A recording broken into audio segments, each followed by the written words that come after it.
Hello everybody. This week's word is confliction. And when Molly presented this word to me, I teased her a little bit about making up words, but confliction is a version of the word conflict. So her post and her comment on her post was about internal conflict. So what are you doing in your life to hold yourself accountable for the difference between what you say and what you do? So how do you hold yourself accountable? For me, I like the idea of conflict when it comes to external conflict. So my internal barometer for living the life that I communicate about is something that I don't have to think about too often. I definitely have seen myself as a role model to my nieces and nephews and children since I was very young. My mom and dad put me in that position of watching over nieces and nephews because my siblings were much, much older than me. So I've always had a strong sense of myself as a role model, and because of that, I've always had a strong connection between my behavior and my communication, like what I'm saying versus what I'm doing.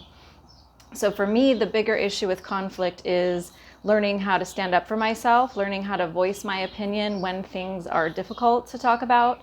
And that has taken years of practice. And when I first started in my marriage and in my adult life, I had a hard time standing up for myself. I had a hard time communicating my point. If I could tell there was going to be conflict, it was easier just to step aside or say nothing or do nothing about it.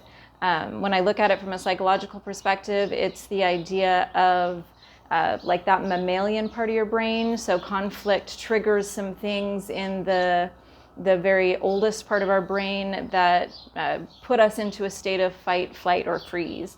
So for me, there was a lot of flight and freeze. I didn't have it in my nature to run toward conflict. So it took a very long time for me to trust myself, trust that my opinion or my perspective or my advice was important and valuable, and that people would want me to communicate that even if they didn't always like what I was saying at first.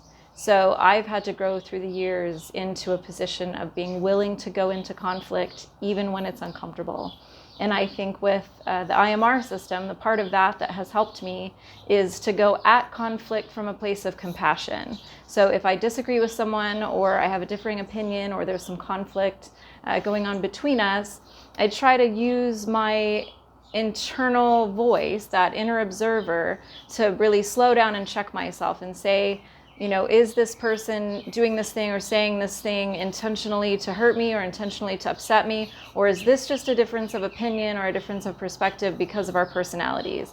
And try to look at their personality from a place of empathy, look at my position from a place of empathy, and see where that middle ground can be between people. So I like the idea of confliction being something not only that you deal with inside, so internal conflicts over your actions versus your words, but also conflict with people in your life and how you handle that.